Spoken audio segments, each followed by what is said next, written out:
have to stop and say, who is a person on my team who could do this activity 80% as well as I do? And if there is somebody, then you can delegate it.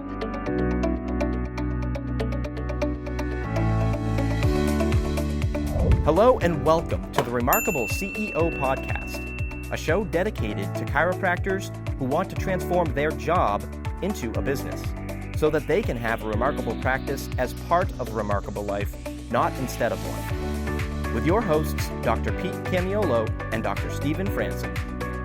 Welcome back to the Remarkable CEO Podcast, and I'm Dr. Pete Camiolo. And I'm Dr. Stephen Franson.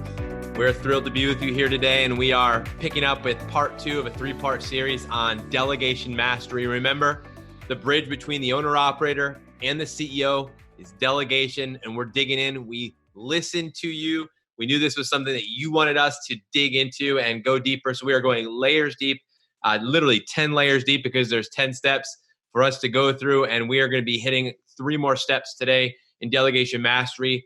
Quick recap of what we covered in the last episode. And if you haven't listened to that episode, I highly encourage you to go back and listen to the previous episode to this episode, because we went through really setting up the framework for the series. And we went through the first 4 steps.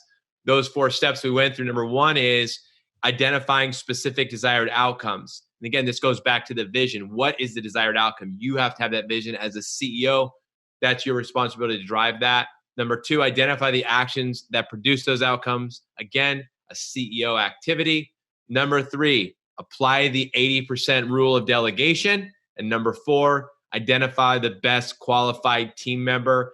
We gave a couple great examples, like starting and launching a fitness program, which turned into a gym, and launching an outside talk program. Again, it's not about those specific things, but we're giving those as examples of what we've done specifically as examples in our clinics that actually drove outcomes that we desired, which was, transforming our communities, reaching more people, more new patients, more referrals, bigger businesses, more revenue, bigger impact, the things that we want to create, but doing it in a way where it's scalable and durable. Here's the deal. For you as a CEO, talking to you, the tendency to try to control everything, it's going to be there because your standard is high. Your vision is big, your conviction is strong. And so again, you have to be committed to delegating and delegating well. And that's why these 10 steps are a gift to you. They're a tool. It's a process. It's a system that if you apply it, it's going to enable you to have that freedom so you can have that remarkable practice as part of a remarkable life and not instead of one. So let's start diving into the next steps here. Dr. Stephen is one of my favorites, and I know one of yours as well, which is once you've identified the best qualified team member, it's time to set expectations and make agreements. Yeah, so I think we can all agree that we're what we're looking for in our lives are successful and productive long-term relationships. And if you're like me, you look back at the landscape of your life and look across your successful relationships, your successful long-term productive relationships. They'll always have 2 things in common. They started with really clear expectations from the beginning and honest agreements. So setting expectations and agreements are this is literally the linchpin for successful delegation. This will make all of the difference, right? So if we look back and, we used the example in the previous episode of creating an outside talk program. Let's just flesh that out here. Just again, for the sake of illustration, the first step was when it identified specific desired outcome. The specific desired outcome was more new patient prospects coming in from our outside talk activities. It's like, that's the specific desired outcome. Number 2 is identify the actions that produce those outcomes. The specific actions it comes down to being able to do more talks. Like you go upstream from producing new patient prospects from outside talks. Well, you have to do more talks. In order to do more talks, you have to have more relationships that you could leverage into outside talks, right? Which means that you got to do networking, because we all know the bottleneck here is not you getting up in front of a group of people and delivering a compelling talk where people want to come in and get their spines checked. The bottleneck on this, as far as productivity is concerned, it's finding the opportunities to get in front of people, right? So we knew the specific activity upstream from our desired outcome was networking to get more opportunities to do outside talks, right? So applying the 80% rule of delegation, that's step 3, you have to stop and say, who is a person on my team who could do this activity 80% as well as I do? And if there is somebody, then you can delegate it. If the answer is no, you know what, there isn't anybody, then you keep this responsibility, right? This is okay. This is something that I'm uniquely qualified at doing, so I'm going to keep it. If it's not a clear no, you know what, this is my strike zone, this is my fastball, this is my zone of genius, then you got to say, if somebody can do it at least 80% as well as I do, then I have to delegate this away. I have to delegate it away to free up my own time, energy, and focus so I can redirect that time, energy, and focus into my zone of genius. And that's where the 10X lives, okay? And then it's, once you've decided I could delegate this away, identify the best qualified team member. Like, who is that person? Once you've identified that person, you sit down with them and you do what Gino Wickman from Traction calls the GWC. Do they get it? Do they want it? Do they have the capacity to do it well? Is this person hardwired to do it well? Do they want it? Is this something that you really want to do? And do you get it? Do you see it? Do you understand the vision of what we're trying to produce? And do you see your role in actually producing it? And making sure that they're super clear. This is what I'll expect of you. Okay. So in order for this to be a success, in order for you to be a contributing member of this team and this initiative, this is what's expected of you. This is what it's going to take. This is what remarkable looks like. You're going to need to do this, this, this, and this. Any questions? Are we totally clear on that? And what are your expectations from us as far as training and support, technology, et cetera? Like, let's have a conversation where we set up expectations and then we make agreements around those things, including the time, energy, focus, and money involved, right? So this is how much time I expect you to spend on this. This is how big of a priority this is as far as your focus is concerned.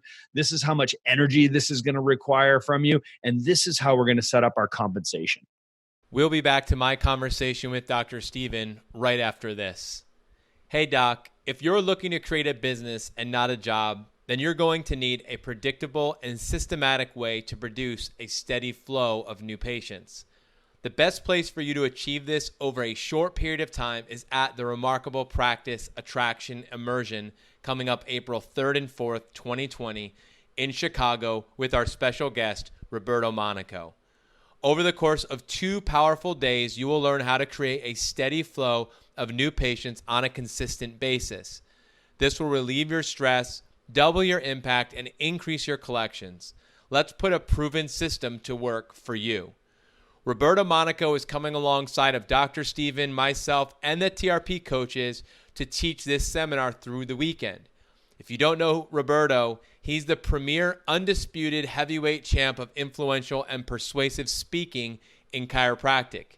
Of the many things you're going to learn, here are a few. How to fully leverage the power of speaking and do it with confidence. How to speak to transform versus to inform. How to tell stories that will move people into action. How to effectively increase your conversion and get leads from all your speaking activities inside and out of the office. Come and train with chiropractic's best. Hang with the Remarkable Tribe and take your practice to new heights. Through the month of March, podcast listeners only are going to get $100 off their immersion ticket. That's right, you and 2 of your team members will be able to join Dr. Steven, myself, Roberto Monaco, and the remarkable team of expert trainers and coaches. To grab this special deal, go to www.theremarkablepractice.com/events. Use the promo code IMMERSION2020. That's theremarkablepractice.com/events using the promo code IMMERSION2020. IMMERSION 2020. Do not pass up on this deal because it ends March 31st. I can't wait to meet you in person in Chicago. Yeah, I mean, this is absolute gold, because this is where I think if you go through the methodology and you don't do this step, this is a big misstep. And I know I've misstepped here. I think we can all have, had experiences where we misstepped here, where we maybe found somebody to delegate to and you passed it to them and maybe they were very, qualified, etc. But you didn't set the expectations and agreements this is where, again, this can be a misstep here. And this could be an issue of you either just don't know how to set them up. Number two, you have, you just have a hard time with confronting people. Maybe confrontation is a challenge for you. You tend to really want people to like you, and you do a great job of that. And that's one of your superpowers in many ways. So it's hard to know, how do I apply that to my team? So there's definitely some, subluxations that we'll find through this process. So, when it comes to this subject matter, we talk about tools, and that's the beauty of having a tool, is that if you want to do expectations and agreements well, one of the things we talk about is it needs to be written down or it doesn't exist. And then it's identifying where is that written down and how do you capture that? And that's, again, we've covered this in previous episode, and in the Remarkable Practice and the Remarkable CEO, one of the things that we talk about is how important tools are, but tools aren't the solution. They're part of a solution to creating their more remarkable practice and a more remarkable life. And one of the tools that, does this better than any is the scorecard. And that's where you're able to capture what is the expectation, what are we agreeing to, what are we actually going to be training on, what are we focusing on, what are we going to be meeting about when we meet, what should you be focused on, and what are we going to be holding you accountable to, what are you going to be reporting. This is all can live in one place, and this is the value of a tool such as the scorecard. So for those of you who this is an area where you maybe have hit a wall, you've delegated, but you've not done a good job maybe managing it once it's transferred. There's a missing piece in that process. This is where I know a lot of people get stuck, is right here at this step number 5, which is expectations and agreements. It has to be written down, has to be captured, and that's how you, again, finish these next 5. You've got to do that, and the scorecard is the tool that helps you do that. Yeah, this is a perfect example of the complexity model, because I know a lot of people struggle with scorecards because they're hard.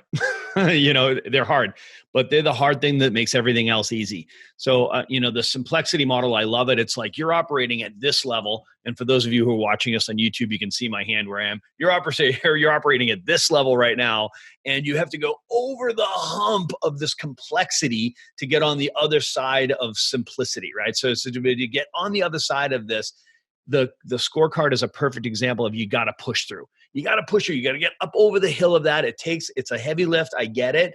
It's a new skill set for you. Maybe you might feel like it's an awkward conversation, be able to sit down and be able to say, okay, so let me delineate these steps. Let's set your key performance indicators. This is how we're going to measure it. And this is what we're going to talk about when we have meetings, right? So that might feel a bit awkward to you. I get it.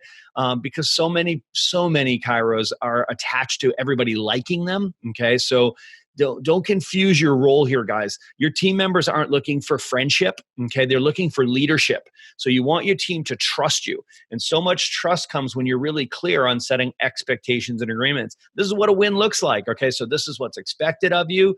Let's set up this relationship for success.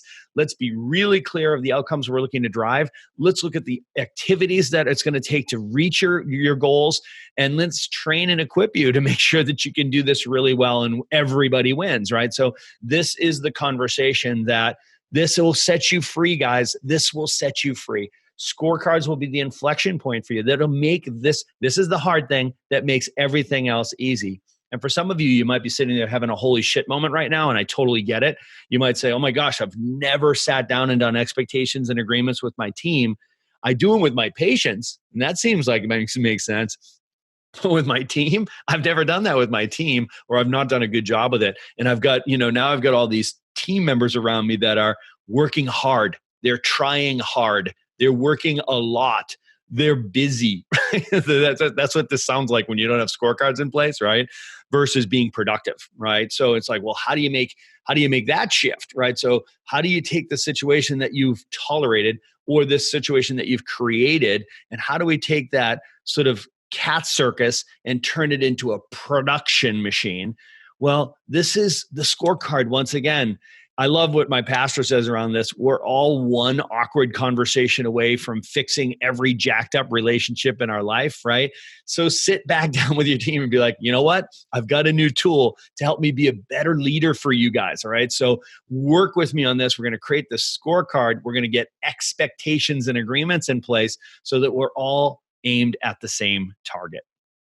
Yeah, I mean, this is where the rubber hits the road. We talk about where this conversation that we're having is a great thing to listen to. It's a great podcast. Where the rubber hits the road is where there's action being taken. And again, I'm going to encourage all of you who are listening, even if you are doing this, to look at how you're doing it and how you could do it better, because this is an area where we talk about how, an act of kindness is teaching people and telling people about chiropractic. Teaching people, giving people expectations and agreements. That's an act of kindness. That's leadership. So leadership toggles between challenge and support. There's challenging and there's supporting. That's what a leader is constantly navigating that toggle between I'm challenging, but I'm supporting you. And this is where I'm challenging you and I'm supporting you at the same time. This is one of those beautiful tools. It's a win-win. And people understand human beings are wired to know what's expected of me. Do I know what a win is?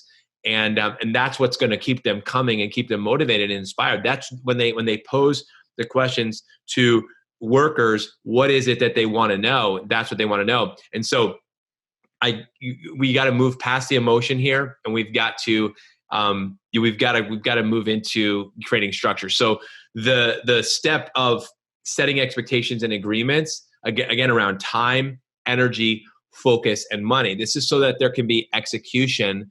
And there's can eventually be accountability to that. So the next step in this process is incentivize. Okay, so because we just finished a series, and if you hadn't listened to that series, I highly encourage you to go back, as well as listen to our series on you don't get what you want, you get what you measure.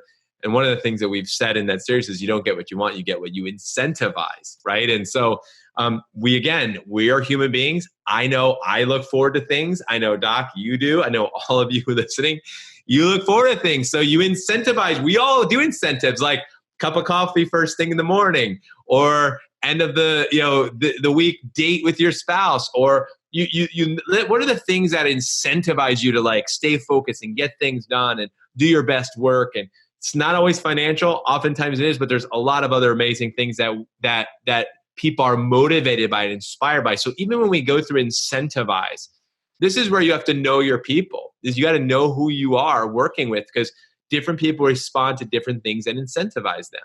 And so again, this is such an important part. So once you've set the expectations and the agreements, so you've delegated to this person who can do it 80% as well as you can.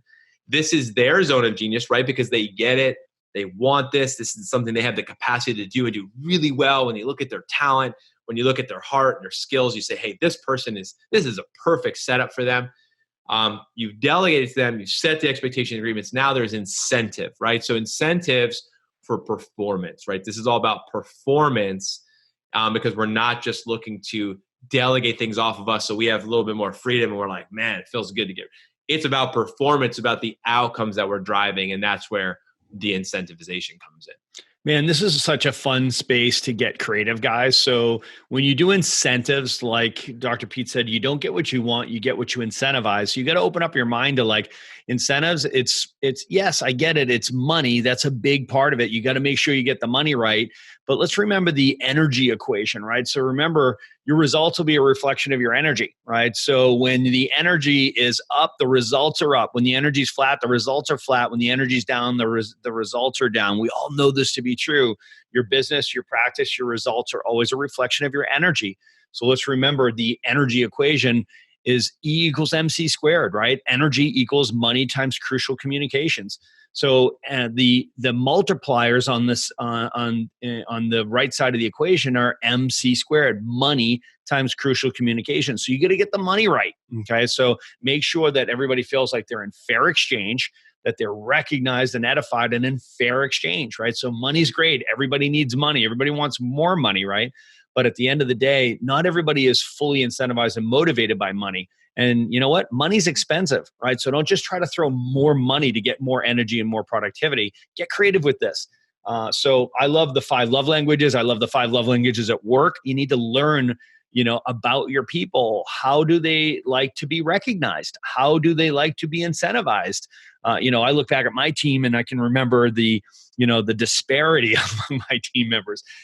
My check-in CA, man, she would, if I stood her up in front of like an advanced workshop and said, how awesome is Alexis, right? So isn't she amazing? Can we show her some love? Because she shows you guys all so much love.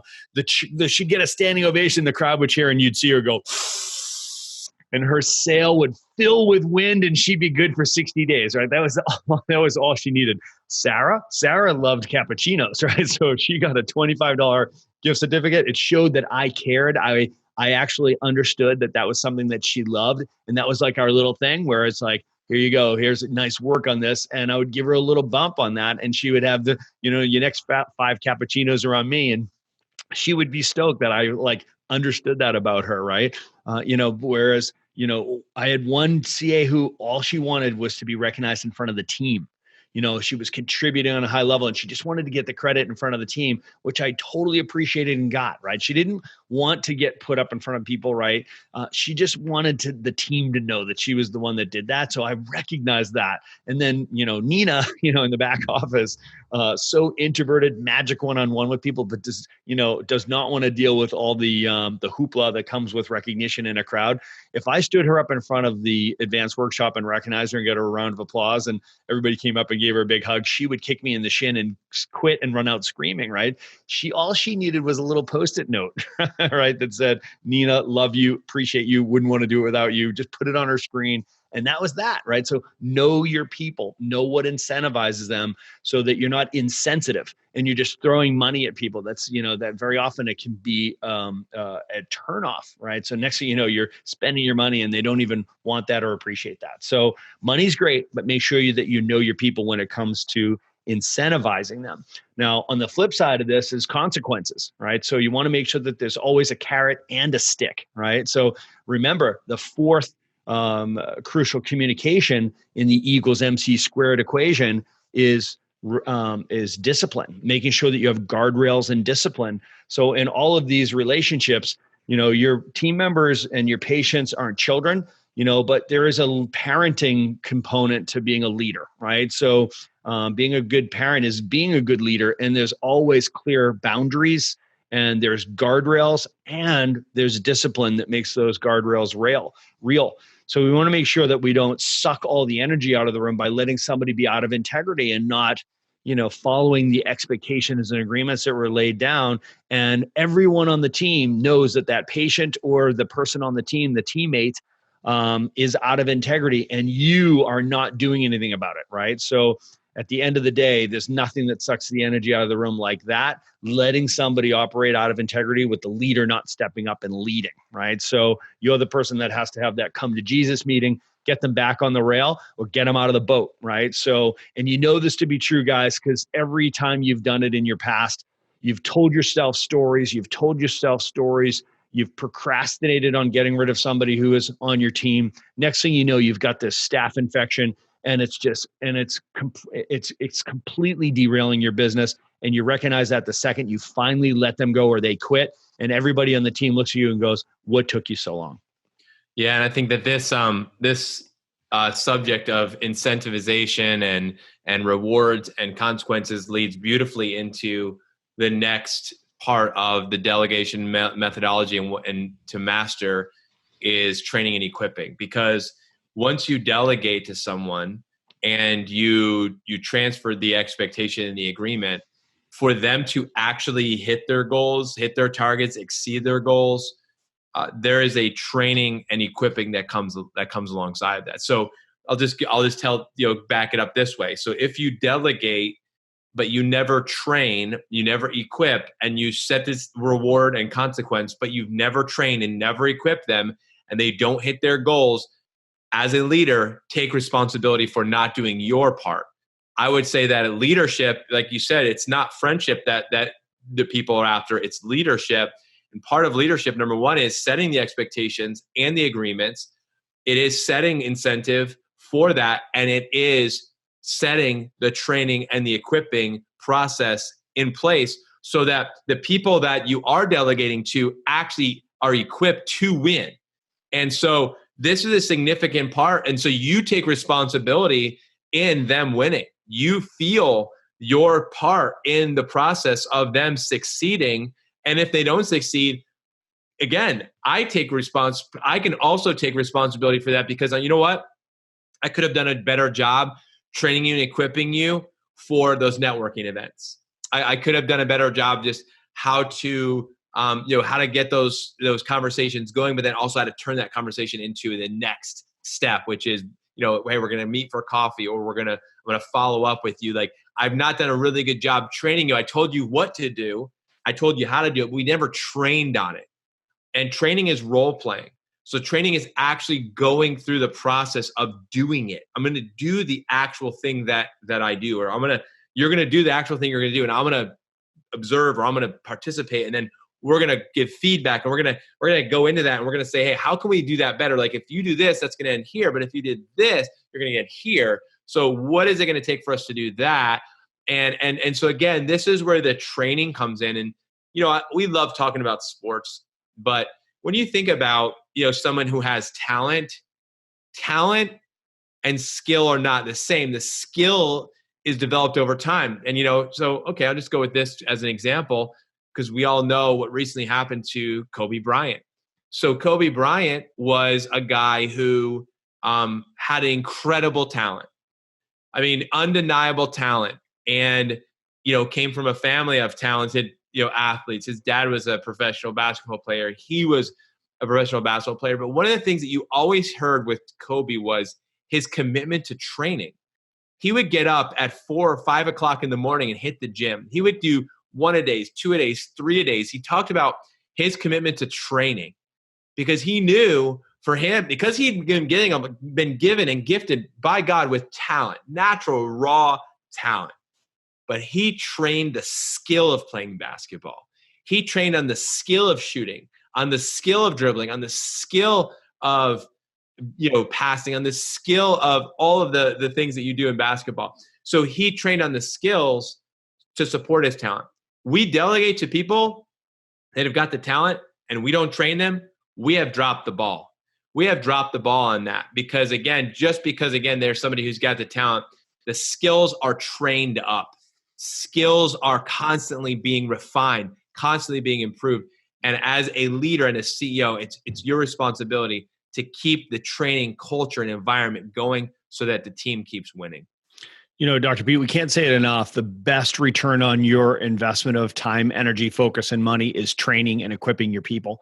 I hope you've written that down. I hope that's become your mantra. We are going to brainwash you with that understanding that the best ROI comes from training. A distant second is marketing, right? So it's just like, listen, understand that your best return on your investment, in other words, the best use of your time, energy, focus, and money is in training your people. If your desire is to take your job and turn it into a business, which means creating scalability, durability, and eventually transferability, you have to train. This is a key to it. This is the secret. It's the secret sauce. And training is beyond just onboarding and getting people to a point of competency. It's about regular training that develops a mastery, right? This is a fitness issue. Okay. So athletes, like Dr. Pete said, they never stop training. They never stop practicing, right? So they have talent, they build skills, and then it's fitness, right? So making sure that neurology is in place, that things become automatic, that we go from a level of mastery where it's subconscious competency, where we don't have to think about it. It's just our nervous system. This is what we do. That only happens through training. I'll tell you right now, I've launched 5 7-figure businesses in the last 22 years. And I've always held on to 3 things. Number 1, marketing. I always have my hand on the marketing. I want to know where the business is growing to. I want to know what we're doing to influence that. Number 2, I want to make sure that I'm always have my finger on the pulse of the money, right? So it's critically important that you know exactly fiscally. So responsibility, where is the money? Your job as the CEO is to marshal the limited resources of that business, right? So you can leverage the money properly and have an awareness and law of dominion states that we're going to be blessed with abundance, where we've demonstrated the capacity to manage well the things that we've been trusted with already. And number 3, and I'd say most importantly, is training and equipping your people. Number 1, marketing. Number 2, the money. Number 3, training. I never took my hands off of the training. So to wrap this episode and to go back to the example of, when we looked at putting together an outside talk program, I wanted to make sure that I sat down and I set really clear expectations and agreements with the person that I was going to be delegating networking to. So they knew exactly what my expectations were, to be able to say, listen, I expect you to do networking. I expect you to do networking on a regular basis to generate these relationships that we're going to leverage into outside talks. So I want to see you networking every single week, one networking event a week. I want to make sure that you are walking out of that networking event with leads, right? New relationship leads that you're going to follow up on. I want to see 3 leads coming out of every single event. I want to make sure that you are following up on those leads and scheduling those talks. I want to do 1 talk per week, right? So then I want to make sure that we have at least 12 to 15 qualified butts and seats. And then I want to make sure that we see a 50% conversion rate. In other words, a close rate to scheduled paid day ones. That's setting expectations and agreements with extraordinary clarity. And all of that is captured on the scorecard. It's written down because Dr. Pete said it best. If it's not written down, it doesn't exist. Another DeMartiniism, right? So if it's not written down, it doesn't exist. It gets captured on the scorecard. And then, of course, setting up incentives.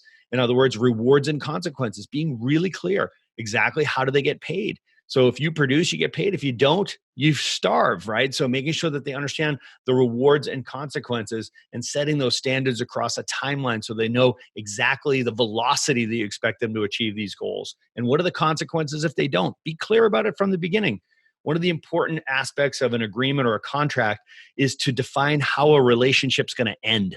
Right. So that's the agreement is this is how we're going to execute this relationship. The contract says this is how the relationship is going to end. So make sure you define that from the beginning, rewards and consequences. And then finally, train and equip your people. Make sure that you pick the right team member, you delegate, set up expectations and agreements, and then you train and equip them so that you have provided them the best opportunity to be successful. Daniel Pink said it best. People want AMP. They want autonomy, mastery, and purpose. Autonomy, they want to take a job, a role, and make it their own. Mastery, human beings want to be awesome at what they do innately. Okay, so train and equip those people. And then purpose, make sure that you're always tying their work back to the vision story so that they know this is worthwhile work. Thanks for listening to this episode of the Remarkable CEO Podcast. Remember, what the world needs now is chiropractic. And what chiropractic needs now is more successful chiropractors. If you like this podcast, please subscribe, share with a friend, and leave us a review. And if you'd like to connect with us personally, direct message us on Facebook, LinkedIn, or Instagram. Now go and be remarkable.